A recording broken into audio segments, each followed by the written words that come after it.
and stove. Number 2, turn on the fish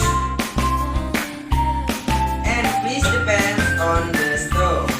And number 3, pour water into the pot and cook until it boils.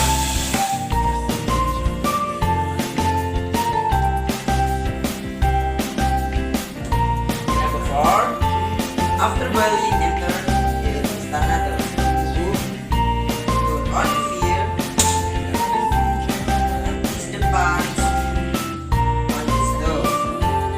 Number 3, pour water into the pot and cook until it boils.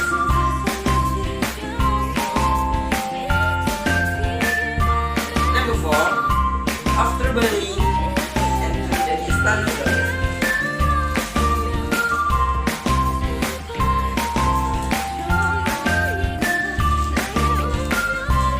And number 5, wait a few minutes first.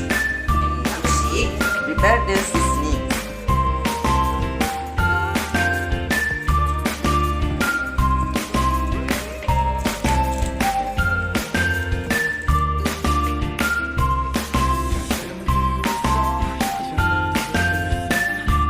And number 7, stir the noodles until cooked.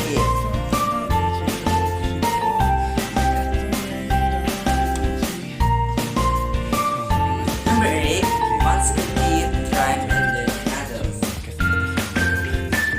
Pour the noodles over the fish and stir.